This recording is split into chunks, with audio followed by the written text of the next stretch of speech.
Is that in progress? Okay, all right. Thank you everyone for your patience. Q&A. So we're going to change hats here and we're going to move from our regular board meeting to a Q&A session. And first of all, I wanted to thank everybody for coming tonight and for joining this Q&A session and for your patience. I know it is very, very frustrating not to be able to speak when you want to speak and not be answered and all those things. I also want to say that I am happy to have so many people here. I truly am. As you know, we are all volunteers. We're all elected volunteers. We do this because we care and we love to have people come here and have this energy and know that they care about the community and about making it the best it can be too. So thank you for that. To help things go more smoothly tonight, we like to set a couple of parameters for how this will all work. We asked Richard Byrne, where's Mr. Byrne? Oh, hi. To serve as our moderator. He'll be in charge of who speaks when and keeps track of time. I wonder, where's the best place for you to do that, Mr. Byrne? Do you want to, where would you like to be? You want to sit right here? Sure. We got another chair. Behind the car. Which way? Which side And of while John? he's moving up, Between John and me or between John? the custodian has to have the building locked up by 8:30, so we need to end by 8.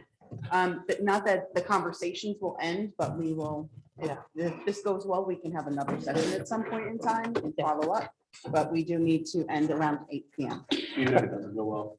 Yeah, if it goes, can I say if it goes to shit now that this is not a municipal meeting? I'll let gloves are off. So we're going to ask that the questions and comments be limited to 2 to 3 minutes. Please keep a civil tone and direct your questions, comments to the panel as a whole. We're here to work together. In order to make sure that everyone has a chance, each person will be given the opportunity to speak once before a second round of comments or questions begins. We ask for your patience and understanding, regarding the fact that there's some personnel and internal school operations information that's not supposed to be shared in an open forum. And please know that we're going to do our best to answer, explain, respond, all those things. Finally, as Ginger said, we really need to limit this forum to about an hour or, actually even less now. And if we find the questions remain at the time, we'll consider meeting again like this in the future. Okay, so, All right, Mr. Byrne. good evening. Does anyone have a question or a comment they would like to make? What we're here for. Kurt. My name's Kurt Olson. Two children that graduated from here. The superintendent said that there was no issues with the kids being prepared. My son Tyler would be embarrassed if I said this, but he graduated here and he went to 7th grade. And when he got there, he had a 2nd grade reading level. We came in and discussed this with Lauren. And the fact that I was never notified, nobody was notified, and Tyler was not, he had a lot of special classes he had to go to. And he was not the only other person in that class from Norfolk who had a low reading level. Nothing was ever done about it. I mean, he had to go basically all of 7th grade going through doing additional reading classes just to try to be brought up to snuff. So you say that everything is fine and peachy and dandy, it's not. Well, I think what you From said, personal experience. I think what you said in fairness was that there was not like this big directive from Northwestern that Botel students en masse are unprepared. Well, when you have 15 kids in a class, and you're telling me that if 15 kids in Tyler's class, and you can't tell me that his reading level was low, he came through with passing grades. He had B's and C's. He didn't come out with F or whatever. I know they grade and C, but he came out with passing grades. And I had no idea that he was a 2nd grader. And that's partially as a parent, I will accept responsibility for some of that, but for the school to come through with that and then have to go through all the special. And then also, I mean, to go from here to there, they have 0 homework when they come out of here in 6th grade. 0 homework. They've never had homework their entire life. To going to regional, where your kids go to regional, yeah? They do. To hours of homework. Yeah, I mean, I think, so homework policy, Shut up. I'm sorry, go ahead. There's very little transition. There's a huge transition. And then also the fact you're going from 15 kids to 150 kids. They're not prepared. That's a huge, huge transition. And so like, to not even bring that up or to bring up any of that as concerned.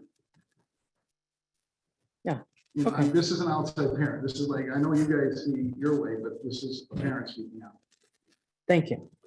So if I'm hearing right, just so I'm understanding right, you're concerned about learning deficiencies not being properly identified in the school. That would be one concern. Another would be that the homework load at Botel does not match what it matches in the middle school and beyond. Do you see it as matching? Well, I will say, I feel that homework changes by teacher. Every single teacher has a hugely different idea about what homework should be. And a couple of years ago, actually, we did a study within the Board of Ed, like, because I agree with you. I was like, we need a consistent homework policy, because all I hear from some parents, there's too much homework, kids should be kids, they should go out and play. I heard from other parents who would say, my kids need homework, they need to buckle down, they need to know how to focus and how to move forward and how to like get the job done. And I felt like there were people really in very vast different, ideas about this. So we did try to do a homework study to say, okay, parents, what is the consensus? Like, let's have a homework policy and let's put it on the school. Like we Board of Ed will have a policy and it'll say this much homework every day, And so we talked about that. We looked into that. We read studies about homework. We did things like that. From my experience with talking to the parents, it was just as I told you. People sometimes, they had these polar opposite, absolutely well-researched, absolutely heartfelt thoughts about how homework should work.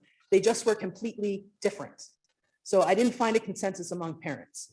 For the research that we read, that varied too. And so what we ended up with as a board was to say, we think the homework policy can't be the same for like little kids as it is for kids about to leave. That it needs to have it needs to be reflective of the teacher and the classroom that it's in. And I believe that's where it is now. The kids do have homework. I can tell you, I have a child who's in 6th grade now, or in the 5-6 classroom. Lorelai's in 6th grade. She has had homework each night. She comes home sad about her homework that she has to do. So I agree that it is important that people be ready, and that homework is something that is certainly, like, we should look at how it impacts us in 7th grade. But I don't think it's as clear cut as, we should have an hour every night or something like that. But I'd like to just speak to the consistency at regional. Oh, that's So fine. I have a son and a niece, both in now 8th grade at regional. They will have, the same social studies, math, whatever curriculum, but different teachers, and they have different amounts of homework based on their teachers. So they're actually the same chapters in social studies. And my son will have so much homework, and my niece is like, I have a worksheet. But if they're not even prepared, they don't even understand how to do homework. My point is, That there should Right. be homework to Right. prep people. Right, and I know we look for consistency and making sure that we're preparing the students for it, right? Peter? I'm sorry. To the first one, it's about preparedness. And my son just told me his English teacher said, you're gonna get homework Monday, Tuesday, Wednesday, and Thursday night. Just finished 6th grade. I don't think I ever saw him do homework. I don't think he was ever had homework. I don't think he ever had homework that he could do on the bus, that he could do on the bus, and the bus ride was short. What I'm saying is that, because I know something about, I'm a pilot. I'm gonna fly at night. Do I just go off and take passengers flying at night, or do I start flying at night a little bit? We're not even getting to a threshold in the 6th grade of homework that even comes close to what they're doing in the 7th grade. We're dropping them into a pool of freezing water. And I think if you went up and asked, even if some of the parents are watching, what their 8th grader said, because I've talked to about 3 8th graders, and all of them said the same thing. And just so you know, 3 8th graders coming from Botel, it's almost a majority. Okay? Right, we had nine went there out of that class. All of them said the same thing. They all said, not prepared for the homework. Homework, you got to understand how to do it. You got to understand how to set into a pace. And that is what I think should have been happening in sixth grade. I'm not saying you need to do an hour, but you need to start getting it. But there was none. Okay, Well, is thank anyone you. going to regionals Board of Ed and saying there may be too much homework in the seventh grade? No, because. No, I'm They're just- prepping you so- for that. I think if you want to go Yeah. to, I went to a Connecticut school. I had homework in sixth grade. I had to read about the pyramids. And we had to talk about it the next day. And I was like, I gotta read for a half an hour. That's what I'm talking about. And it's not happening. And all of a sudden they go in and they have a class just on reading. So, and everyone says this mark of like 2. And I get it. They have a bunch of different teachers. And all those teachers are giving homework. And all the kids are saying the same thing. 0 to 60. I don't think that's the best way to do it. Lauren, is, I'm not an educator, I don't know, but that's, all I know is that when I went to school, that's not how it happened. And I remember in 5th grade, we didn't get everything. 6th grade was a nightmare for me because of that. I think we could do a better job of preparing our kids for the 7th grade. I think there's a No, huge. we're hearing that difference. loud and clear. Thank What I will say right now, last year I had a 4th grader and a kindergartner, and both of them had homework 4 nights a week. So kindergarten and 4th grade, I'm just saying that it is I happening in get some it, places. but I get it. I'm talking about going from 6th grade. Right. And the 8th graders now. So. Great. If anybody, I mean, that's what's going on. When Kurt said, like, he was talking about being prepared. I don't think the 6th graders are truly prepared. And it hasn't just been this last year, it's been other years too, because other parents have voiced that. Right. And if they want to talk about it, they can. 8 out of the 9 children who were 7th grade last year made the honor roll every single That's quarter. great, and Right. here it is. So they're still, But they that are doesn't mean performing. that I understand they're making the honor roll. That Right. doesn't, I'm not saying they're dumb. I'm saying they weren't prepared. It was like, I can lose a game in the first quarter, but come back in the next. So But did why they do you not have lose the it? Why skills give them then a better chance, do get them in conditioning, so they're ready for the whole thing. okay, I Thank you. understand the honor roll. That argument doesn't hold up. Because all of them are saying, honor roll students I'm talking to, all of them are saying the same thing. okay. Well, we do have a different 5-6 teacher this year. And so we may see some different, some different approaches. I can, as I mentioned, they have had homework so far. And I will certainly, as a parent in that class, that is something, is definitely feedback I can share. So I will do that. Thank you. Oh my God, that scared me. I don't know. Did you set that? No, Did I do? Jessica waiting to ask a question. Yeah, we've got some Okay. questions on that. Is there anyone else here? Is there anyone here in the room that would like to speak? I had a question last week, you jotted it down, I believe. I asked, why was everybody leaving? I own a business, if I lost 7, you lost pretty close to half. You said that half wasn't accurate, but pretty close to half of the people left. And then what, 4 years ago, I believe we had another teacher turnover where there was like 5 people left.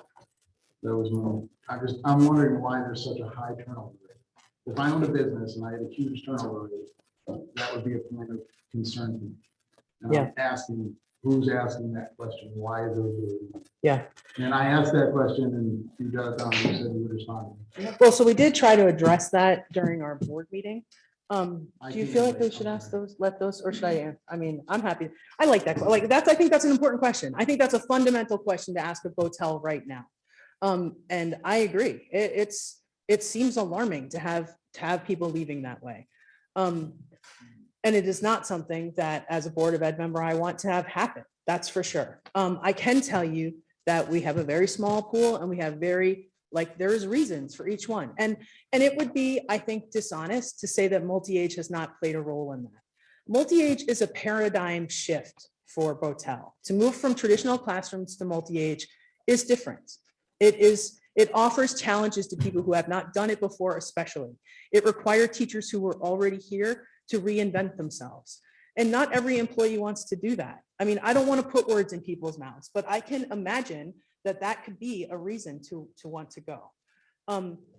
So we did try to give you, I told you there were 7 people who left. We went over why each one left, not wanting to teach multi-age 5-6, unhappy with the grade assignments. There were three people Non-renewed. who did not want to work within the multi-age. One person retired, one person moved to a different state, one person moved. But I to think you need to a larger address town. the letters that you got or the exit interviews. The word toxic was mentioned, the word complete lack of communication. Mhm. There was a lot of dissatisfaction with the administration of the school. And I think you have to recognize that. You all have to recognize that. That maybe they don't like the multi-age. I can understand that. But each of the three I read went beyond that. That is true. And so I can tell you, for those for those exit interviews, we are still looking into those. Now, I don't know how far I can go into those kind of specifics of those details of the conversations with those folks. But I can say, I think I can share some of these general things from the things that I found by asking people questions. It seems to me that that environment, that hostility and those things, those were newer. That was a newer thing. That was not always. It was not that this has been a consistently hostile place to work. Those were not the answers I received anyway, when I asked those questions directly of these folks. That they said that there was, that those feelings have increased since the announcement that there would be a significant change in our teacher setup in the, what was that, February, March time period. So I think hostility in a work environment is obviously, especially someplace like a school, where you really pride yourself in how it is that you get along, how you speak with each other, how you find conflict resolution. Those are things that are particularly upsetting to hear about there. I also think that we can't just hear the words and jump to conclusions that this must be how it is, and it is clearly the fault of this person or that person, this person. These sorts of environments are created by multiple factors. And I think it's complicated, and I think it needs to be investigated. And I don't really know what else to say about that. Like you said, it needs to be investigated. Who's going to investigate it? I mean. The board will investigate it. It was pretty clear. There has not been, as far as I know, there's been no formal complaints. There has been there's no lawsuits. There has been all teachers have union reps. There's been no union rep that has been called and lodged a complaint. Has that happened? No. Union reps have been present at the meetings evaluating the teachers. So hearing things like complaints, these kind of vague insinuations, those are all things that are not actionable items of to react to. Yeah, please don't, I mean, I read these letters, these surveys. And I also came in on Sunday afternoon to speak with a person who gave them to me. In reading these letters, they clearly state that there's an issue with what they perceive as a lack of leadership and communication by the administration. Each one of them said that. They weren't one page. Here, this is written in one little line stating that. There were 2 or 3 pages each written out explaining why they wanted to leave. One of them they all expressed how much they like the children here, how much they like working with the PTO, how much they like Norfolk, and thought that there was a lot of opportunity for them. They appreciated all of that. One of them stated how I don't understand why I'm leaving, because this is the highest paid school in Litchfield County. I mean, they made that statement. So please don't try to make this sound like, well, we're just gonna blow it off and not do it. I can't believe I'm making it sound that way. These are serious allegations.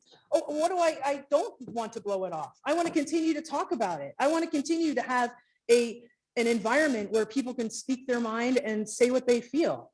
I don't want to blow it off in any way.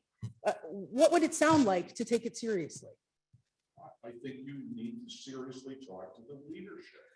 And I seriously have and will continue to. And as the board, we are going to, and we just got these not even 2 weeks ago. And this is our first business meeting since. Right. So we will, So you obviously have read them. yes, and we will, and I Were they was. concerning to I, you? I was, I am extremely concerned. But I also know that Anne is doing the due diligence of finding out more information. Like if someone says that the, concerned members of the board should investigate this, like, yes, of course, we're going to. But what do you mean by retaliation? What do you mean by certain terms when there is not really specific evidence and there have not been formal complaints? So we are definitely, we as a board will follow what the board regulations are as far as looking into how all of this has been handled. We are concerned, but that concern is tempered with knowing things that we know, having talked to the administration and having talked to the staff, having talked to the people who wrote the letter, and having talked to the administrators who have dealt with them. So we share the concern. It's clearly an issue because a lot of people said a lot of the same things, but a lot of people said a lot of good things, and there are other, They your survey. absolutely said a lot of good things. I mean, they had a lot of positive comments about the school, about the town, and about the parents that they have to deal with. But to Kurt's point, when you have whatever that number was, 6 or 7 leave out of the staff of one. What's the staff? 30? So if I can finish my point. That's a pretty high percentage. If I can finish saying what I was saying, because early in the meeting, we said that 7 people have left, 3 of them because they disagreed with and did not want to work within the multi-age. 1 person retired, 1 person moved to a different state, 1 person moved to another district to be closer to where she lived in a larger city. And 1 person did not agree with the grade assignment that she had. How many people have left over the last years? What's your turnover? Since like the beginning of No, I'm time, just saying like last year, how many people left? The year before, how many people left? how many people left last year? Let's Last year, see, the year before. Montana, the pre-K teacher, Lauren. So was that one? was the only one. That was the only one last year. I think what we're 2 years asking you to before. do- I think Do we what we're want to asking you put- to do Yeah, we got is people. what on John I'm makes sorry, it sound like you're going to do, that you didn't sound like you're going to do. And Okay, that is, you need to find out what's going on. There are specific allegations, there's clearly tension between the administration on the one hand and these people who left on the other. And I wouldn't put a lot of stock in people who stuck around and said, well, everything's great, because they're protecting themselves. We need to hear from you, and you, and you, and you, and you, that yes, you're going to look into it, and you're going to have something to say about it in a reasonable period of time, like a month. So again, I just want to point out, like, so like they just said, we did just receive these and they are very concerning allegations. But as of right now, we have nothing to back them. And I know, like Anne has said, she's reached out to some people who have submitted some of these allegations and we have nothing to even investigate at the moment. So But it's you, not that we're disregarding them. It's clearly as parents, we are concerned as well because it affects our children. it sounded like you're blowing it off when Ann was making the Okay. presentation. okay, I You're would like blowing to it say clearly, I do not want to blow off these allegations. I want to take them seriously and I. Then let me talk. I'm happy to have all of my board members also telling you that they will take it seriously and they can ask their questions. And I'm sorry, Mr. Byrne. Okay, we've got some people online that Yes. have been waiting a long time. Thank you. Chris Gomez, Yep, Mr. Burns, can you hear me? I can. All right, we're owed, Mr. Burns, you're a good man, so I would say that we're probably owed 17 minutes for them stalling in the beginning. I just want to make sure, like the gentleman was saying in the front, this will be all action. So before everybody leaves this meeting tonight, what time is our meeting next week? Because this is not going to just go away. Second thing, we only have exit interviews from a few of the teachers. Wait till you see the other ones. Secondly, they're all saying the same things. Superintendent, principal, and there's conflicts of interest on the Board of Education. We need to address those things. I understand it's a small town, but it's time to act like a big town. We have folks that are on BOE that are also on PTO, who are also in the school at night speaking with the superintendent when they shouldn't be. It is a small town. It is time to make action.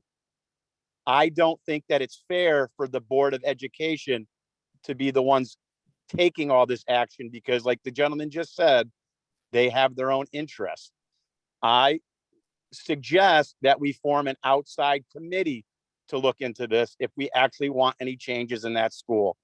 And also, since 2012, 56 people have left that school building. I'm good with that for now. Okay, thank you. Paige? She asked if I would be able to read it. Oh, okay. I wanted to come tonight, but my little guy needs me after his first long day of kindergarten, which he thoroughly enjoyed. I'll start by telling you that I love Hotel and my daughter has had an overall positive experience there. Each year she's had wonderful teachers, all who inevitably left.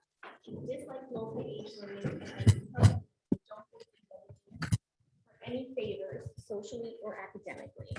In fact, after going multi-age, with COVID thrown in, she was not excelling like she once was, and she never caught up. After 2 years of the multi-age model, she did not catch up and arrived at regional feeling unprepared and nervous. Over the years, I've seen many great families with really great kids leave for new towns and private schools. They have left for a multitude of reasons, but the multi-age model almost always comes up as a concern. This year, we had a mass exit of teachers, many of whom expressed a dislike for the multi-age. That's her. Okay, very good. Jessica? Hi, I just have a couple of things just to add to what people have already said. I also was able to read the exit surveys, 4 of them. Continuous tone of retaliation, intimidation, unfair treatment, possibly not following union policy, and poor training were common themes all given by these teachers. Again, Chris said it, in the past 10 years, 56 staff have left Botel, 50 of them under the current administration. The board stated this is not the first time these complaints have come in. I think that a vote of no confidence is in order for Botel administration. And secondly, why aren't the new administration contracts on the website? The last one on there is from 2019. Okay, thank you. We got anybody else? Did she say 56? There's 56 since 2012. Since 2012, we've gone through 56 teachers.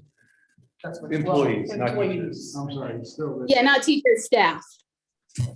still huge. That's scary. Paige also continued her thing. Sorry, she got cut off. She wasn't done. Oh, Can I? yes, please do. We have a record low of enrollment and the problem seems glaring in my opinion. I feel like the heart of Hotel has left the building and the board doesn't seem very concerned. My question is, at what point will you revisit this model? Lastly, your administration and Board of Education really dropped the ball when it came to communication with family. You left families to digit for information on Facebook, gossip, and come to their own conclusions. I hope this isn't an ongoing issue. That was the end of the message. We have nobody else on there that's.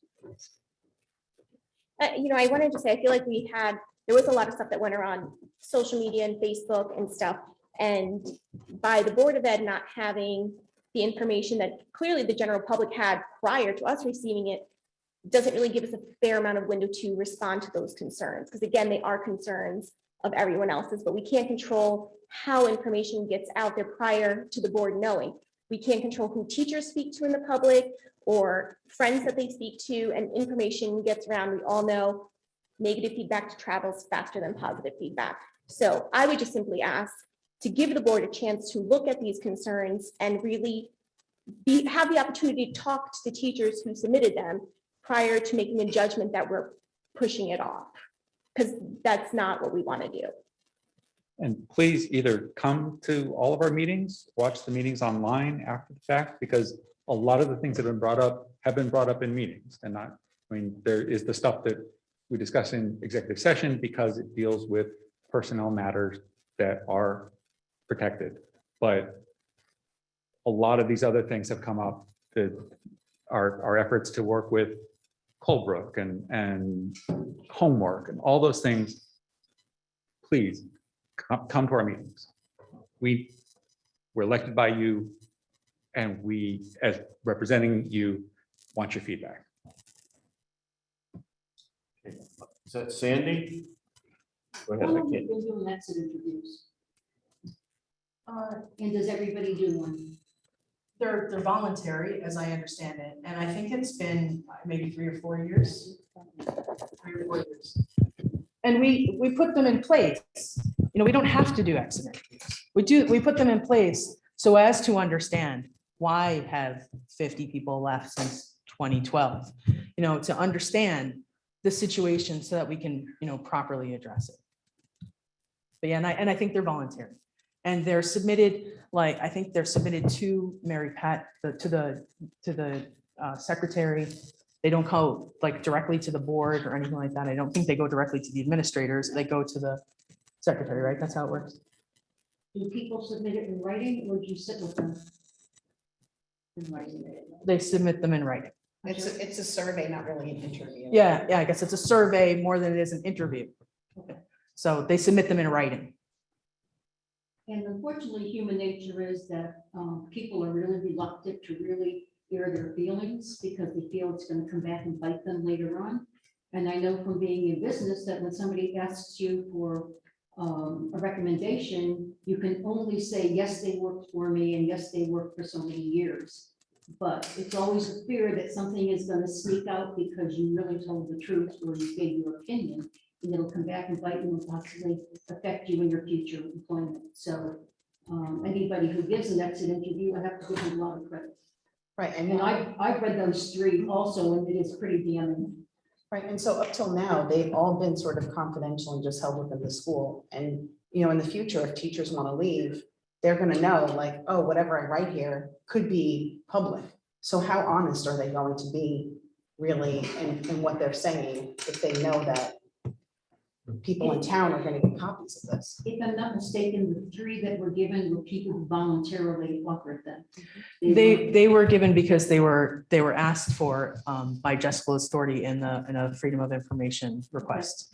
I know and so- when it came up at the other meeting, the superintendent said, well, no, you can't have them because they're part of the personnel file.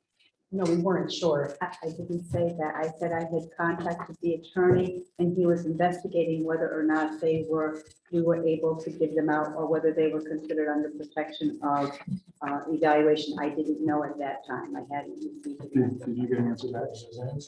Did you get an answer back? I did. That's why they were released. So all of them were released or just some? We released the ones that we were asked for. We asked for all of them? You can ask for anything you like, and if we have them, we will share them. Not everyone does submit an exit interview to see. No, I just, what you do, when we got everybody, Okay, I think, especially with the terminal, like I said, with 50 teachers. that's- or 50 staff. I couldn't hear you. Contracts are not on the website. I will have to ask Kathy because I thought they were posted. I believe they're on the town website. They're on the town website. Would somebody have the opportunity to say, no, we don't want it to go public? It Which is- goes back to my thing about repercussions, you can tell the truth or tell your feelings. I know that if I really voiced my opinion, having left the job, what I really felt, and I knew it was just going to the people that may be able to create a change, that would be one thing. If I knew it was going to be out there all over the internet, I wouldn't do it. Well, So that might change people's, decision moving forward. It never has come up in conversation with anybody completing the exit interviews to say, is this going to be kept confidential? And we had never before been asked for one, so it was new territory, and now we know that if we have an exit interview and there's a Freedom of Information request, then we must produce it. So, that may in fact change whether or not people, actually complete an exit interview. I don't know. and is it something you can put at the bottom of that questionnaire? Would you like this to be not shared or private or whatever the case may be? Is that a possibility? Maybe people will be. We'll have to ask the no, lawyer probably, right? I will ask that I question. don't think so. I don't, And I just want to point out that some of these interviews were shared to the public well before they were given to us. They were intentionally shared amongst the community. So there's, some considerations within that context as well. However, one would think that on all the exit interviews, that they should be shared with the board as soon as you get them at the end of the school year, whenever. That would be, It's important for the board to know how their faculty feels, especially those that are leaving. that's a check and balance. Okay, Peter has his hand up. Peter? Yeah, in the meeting, last week, Matt brought up a point about school consolidation and looking at some of the numbers for cost per pupil, staggering. And sometimes I look at it and I go, wow, throwing 10,000 Hotchkiss is right on our horizon. It was brought up, John brought up, you mentioned it real quick. Where are we with school consolidation? Where are we with that whole thing of maybe even dissolving the school and sending kids to a private school somewhere? And how does that move forward? And how do we get more information about that? Because that's a concern of mine, because since I've moved to this town, I've seen the population of the school decrease, and understanding some of the real estate markets and looking at the availability in Norfolk, I don't think that's going to turn around. And if it does, it might be for a few years, but it looks like a gradual decrease in school population. Yeah, it's definitely a concerning trend. And so that is something that our board talks about often. What can we do for that? And to what extent can we impact that?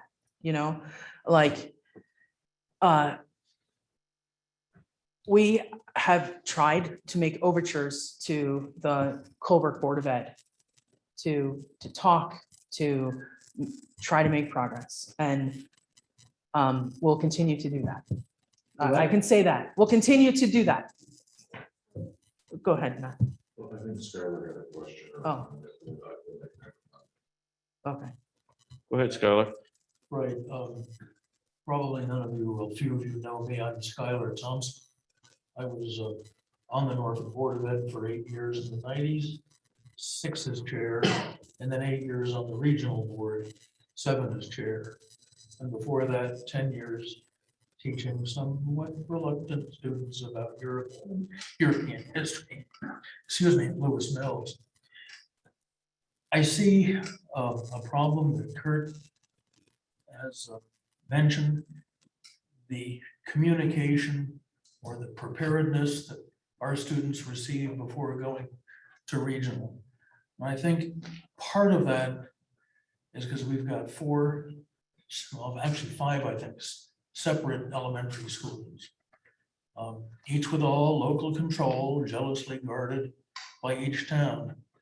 And I think it's time to reintroduce to this town and this board the elephant sniffing around the door, and that's regionalization, K through 12. Now, that's a big subject that we might not want to look at tonight. Don't lose sight of it. I mean, I can say I've heard people talk about that. I've even heard Northwestern mention that idea.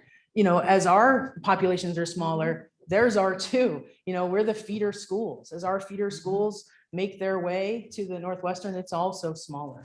Whether or not that would work as a K-12 building or a K-12 district right there. I'm thinking of it not so much in terms of numbers, but rather in terms of Centralized control. Central philosophy that the entire district could embrace.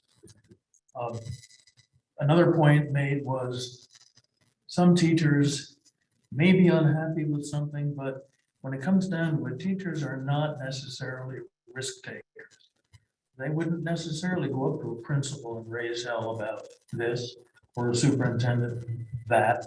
They might just stew in their own juices for a while. And if you had a situation where conversation was welcomed and there was no evidence or a example of retaliation, or you shouldn't be saying that to us, we're doing the best we can. What are you? And are they? We don't know. But the words that came out of those letters, I mean, the word toxic, just that hurt to hear that. I'm bound to say that in my 8 years on this board, I think we had 2 teachers leave. We had students from years before coming back. Mr. Smith, do you remember me? Well, did more often than not. But, and I know that teaching has changed. I would not go back into it these days. It's changed. It's not easy. The pressures are political and they're intense. But at the same time, the job has got to be done. And the more we work together doing it, the better all things are going to be. Thank you. Keith? So, good evening, Keith Byrne. I've lived in town for 50 years now. My older children have gone through the school system and been successful in life, including 2 of them getting master's degrees. But what I want to talk about is that toxicity in that letter. And when people leave good jobs that pay well in the community, it's because they're very dissatisfied with where they work. And I've done that from personal experience. I've left a high-paying job because the environment is toxic. So you really have to think about that as well, because everybody else has voiced that. I'd like to also point out about your discipline. And Mrs. Valentino, I hate to tell you, but when my child got sent to your office because she wasn't playing well with others, she viewed that as a nice lunch. It wasn't a punishment. It wasn't discipline. It wasn't that she missed time with her friends. She actually enjoyed having lunch with you as her punishment for acting inappropriately out on the playground. So I think you need to look at what you choose to do for discipline and punishment for behavior and changing that, because your SWORD program, in my opinion, doesn't work. And for the gentleman who talked about his child not meeting standards, and I have another son who has challenges. And we got report card after report card after report card last year from your staff saying that he is doing what he needs to do. And he needs a lot of help, but he's there. And my wife, who sits on the school board, pointed out several times that he needed to be tested and tested and tested. And she requested this for 2 years. And you guys did not do that or listen to her. Until the last semester, we got another report card saying that he's doing fine, but then we get called in and saying that he's not doing so well. And finally, you agreed that he needs to get tested at the end of last year. So you need to look at helping these kids who need the help, or special needs, they need extreme assistance, so they don't have a secondary level reading, entering reading at 7. So, and I agree with this gentleman, it's not about what you do up in the school. It's about what you do now to set the basic ground standard preparation, making them be successful in life. And I'm proud of my children who've gone through the school system and have exceeded me in my education, going on to their master's degrees and accomplishing that stuff. But you gotta set the pace in the basic elementary area. Those are my 3 comments. Thank you. I just want to clarify something. Parker was tested. I believe in the midst of his testing, COVID happened, and then we needed to reevaluate where his level was. Can't hear a word you're Okay, saying. thank you, Sorry. thank you, thank you. I'm sorry, he was tested, and then COVID happened, and we needed to reevaluate where he was coming into the new year for testing. So I think that was just confusion. Thank you. I know there was a significant delay. I just want to say, I want to thank everyone for bringing up all of these issues and that we want to hear this, right? And we want to do something about it and make it better.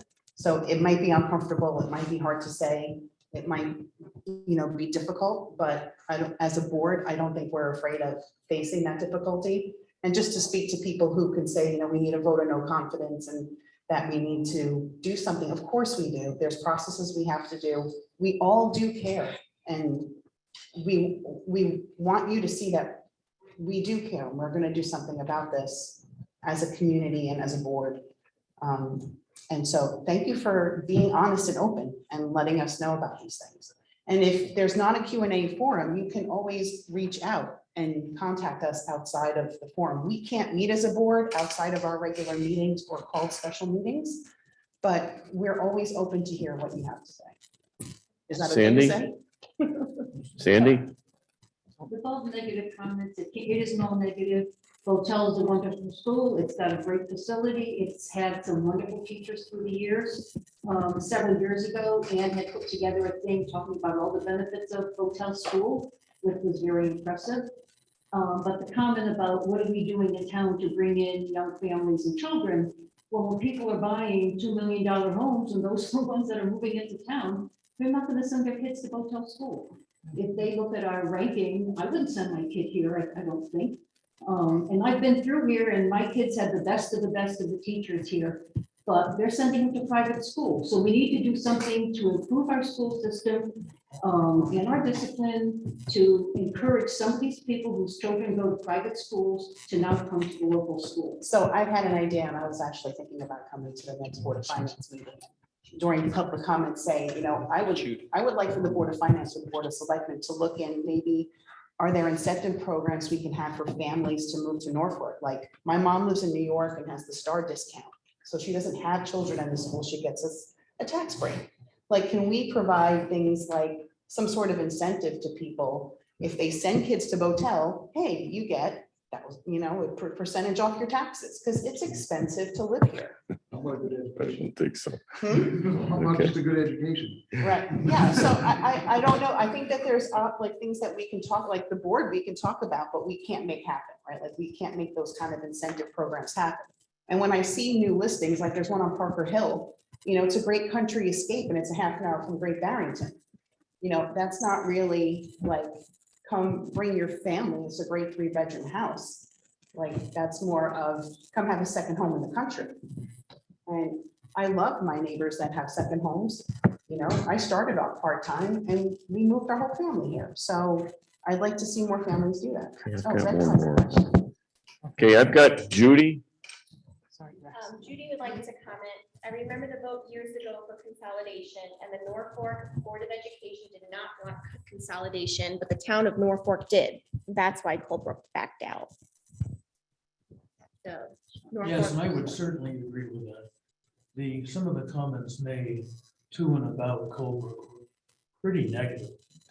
We have a long ways to go before we can reestablish the warmth between the two towns. That is, you would think, such a natural state of affairs. Because if we ever want to combine with another school, I think they're the best, maybe the only option. I don't see. They're the best option. Yeah. It's clear. I don't see Goshen. No, Goshen's They're not. a different region. It's totally separate.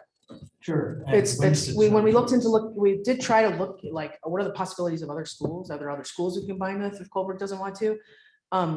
Combining with different districts is very impossible, is from what we And can tell. Canaan's over.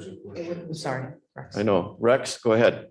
My comment is about report cards, and it's something that has occurred for me many times when I've been very scared to get my report card sometimes because I didn't have good behavior or I didn't do well on like many things academically. And when I've gotten it, I knew I need to work on stuff, but I have gotten feedback that said I did very well in that, which like it happened like almost every single time where I knew that wasn't what the grade I should be getting. I don't think I deserve that grade sometimes because maybe I didn't, maybe I joked around too much and it said that I was focused, but sometimes I wasn't. And I think like they need to be really honest with you. They can't just like be scared to, you know, say like that you're not doing something right because you need to fix it sometimes. Well said. Thank you. Okay, Thank you very okay. much. Oh, I'm Mary, sorry. Margaret, you okay? You good over there? You've been very quiet. I know it's not Okay. usual for that. No, I wasn't saying that, Sandy, you had something else? Oh, I'm sorry. Go ahead. Oh, that's Heather. It is Heather, my neighbor. Hi, Heather. My son, my mom, aunt, family has been here. I went to Hotel. We moved back to the area about 4 years ago, and I sent my son kindergarten here, and then we ultimately made the decision to send him to Indian Mountain. And just so I'm here more as a taxpayer and obviously someone who loves this town, but you know, we've just watched the trend of both students and now faculty leaving. And 4 years ago, when we chose to kind of take Brown out, you know, it did fall back at times onto the administration. So I really encourage you to just look at the whole picture of the past 5 years. I know COVID isn't a factor. I know there are a lot of factors. It is not easy to be a teacher. It's not easy to run a school right now, but as you know, kind of going back to this regionalization, this thing about Colebrook, we have a long history of potential issues coming down the pike, and I feel like it may be coming to a head. This is the time to do something to try and save the school, and ultimately, I think, save the town. You know, I'm not sure what the number of students are that you have now, but it's gone down, and I see, you know, other families, you know, debating and trying to make decisions about what they want to do. So I want you to think hard, think outside the box, and try and really come up with something that we feel could make a change, because all of these things together don't feel good. Michelle. I know it's late, and I know we've got to get out of here because we should have been out of here 6 minutes ago. You're watching. Well, I am watching my watch. I have to watch that because I don't want to pay an overtime. In my conversation with Judy Palmer last week, one of the things we discussed was consolidation with Colebrook. But one of the other things that we discussed was Regional 7 turning into pre-K through 12. Yes, right. Yeah, I know that's in there. I was actually on the committee representing Norfolk in the 90s to do that. We passed it in Norfolk, we passed it in Colebrook. It was, I think it passed in Barkhamsted. If it did, it was very close, but it was turned down by New Hartford. Now that could change for obvious reasons, budgetary reasons being one of them, with New Hartford coming on board. But I seriously think we should open up that discussion and form a subcommittee to get that ball rolling. And if we can get it rolling with consolidation with Colebrook in conjunction, and we figure out which one can we do first, or which one will make the most sense for us. You and I have had this conversation. I know you tried to reach out to your counterpart in Colebrook, as well as the PTO president. I think that we need to do that, and I tell everybody that we need to break down that wall. We need to talk to the people, to work with them. But in conjunction to that, I think we seriously need to work with the other Regional 7 towns and become part of the region. Other towns are doing it. They just did it with Wamogo and Litchfield. They're going to do it soon with Terryville, Plymouth, and Thomaston.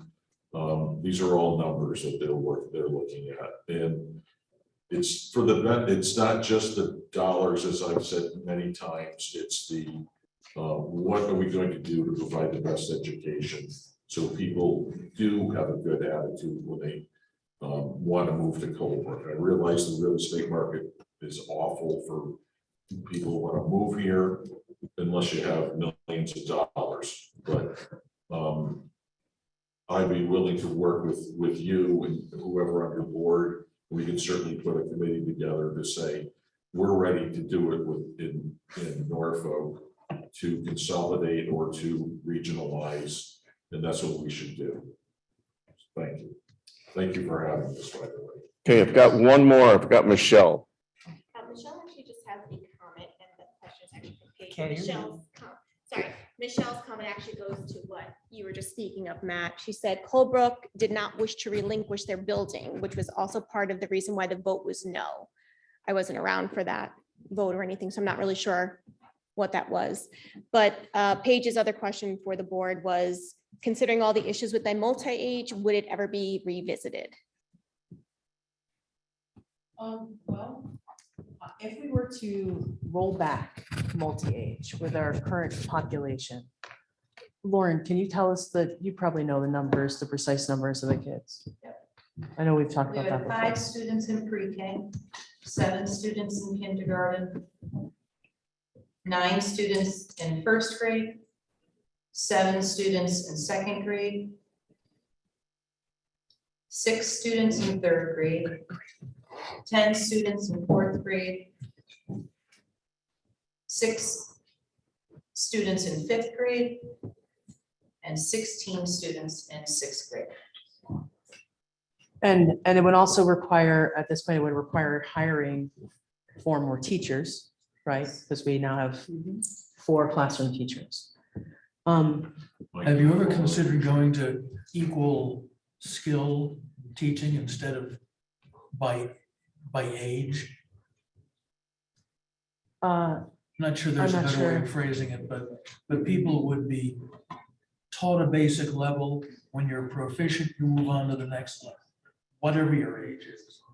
And maybe they make a couple of extra jumps. It would mean that within the same level, you might get different ages, but you're not teaching to the age, you're teaching to the level. Well, that's really the intention of multi-age, is to teach to the level. Is to teach to individualized learning paths, to differentiate per student. That's really the intention of it. I mean, there's teachers here in the room. I'm sure they could speak to it better than I can. What I can tell you is the studies that I've read and what I've heard from the teachers and the people who have told me about it. But my understanding is that the goal of multi-age is not just to cram people together in a random assortment. It's like you have these groupings of kids and you have flexibility within it to teach to the students in the way that they can be taught to, that the way that they can be reached. And so I think that's the Not intention. quite what I was getting at, but I see your point. Ken? Yeah, I'm Ken Ludwig. I have been a former teacher. I taught pre-engineering and technology. I've also been in business and industry, with, computers and precision measuring instruments. And my question is that if you take the number of students that you currently have and divide it by your budget, each student is costing our town over $38,000 per student. The state average is $17,000. Now, my question is, what is the ratio of your administration and administrative staff over the teachers? Is there too much administration? We have a position and a half of administration, right? Correct? I'm talking about all assistants, secretaries. Oh, secretaries. We have a school secretary and we have a second woman who is the assistant to the superintendent, board secretary, fiscal administrator, and payroll clerk. And we have a full-time principal and a half-time superintendent. So I'm sorry, Claire. That's that was one 4 person with 4 positions in roles. one That's person does correct. 4 roles. That's correct. But just to be clear, next year you'll be losing 16 students. That's your biggest class. Correct. 16 students will be leaving next year. That's right. So And that's gonna be a huge hit. that's going to be a big hit. The The numbers are small and they're smaller down low. And we'll get whacked by Region 7. Oh, like fun double whammy. Yeah. You can't win. No. At what point? Sandy? One quick question. This has nothing to do with what we're talking about, but it was something that came up at last week's Board of Education meeting. And it goes back to communication and communication with parents. I was very surprised that the board voted without any input from parents to allow students to call faculty by Miss, Mr., Mrs. first name. To me, the whole country is inundated with people with lack of respect for adults, and I think that buys right into it. But that's my personal opinion. So I might be, and I'll say it, I might be 76, but I still have friends of my, yeah, I am. Right. But I still have my children's friends' parents. They would never think of calling them by their first name. That's pretty And funny. I still have children in town who call me by Mrs. Evans. So I think once you get into Yeah. calling somebody by, Miss Lucy, Mrs. Ann, I just think it's the wrong thing to do. And the board voted on it last week without giving the parents any information on it or any information. But that's my personal opinion. The comment that was along with that vote was it was a good point for teachers to start collaboration with the parents and to send an email to the class parents saying, I would like the student to refer to me as this. If that's not okay with you, then your student can call me Mr. and use the last name. So it wasn't like we're only going to use first names or whatever. It was a collaboration moment between parents and students. And an option. I personally don't think. Why are we talking about this? It's an open session. Mr. so people Saunders, get I to don't say- know. It's an open session. People are You need allowed to to ask know. what they I'm want to Mr. ask. Mike, my grandchildren. Mr. Mike? Well, I joked that when I first met Jay, I told my kids to call him Dr. Whitaker, right? And we live next door to each other, and now he's Uncle Jay.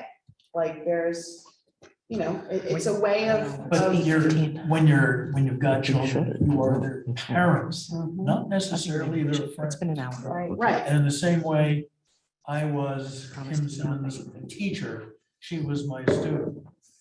20 years later, things can change. Right. But I But agree with things Sandy evolve. on this. Yeah. Got to establish a line and a limit. Okay, we're gonna establish the line and limit. Time's up. Thank you We're very done. much. Thank Really, you. thank you, all of you, for your comments and your honesty. Oh, honey, you don't have to do the chairs. Thank you. No, they'll do that tomorrow when they've got a couple custodians.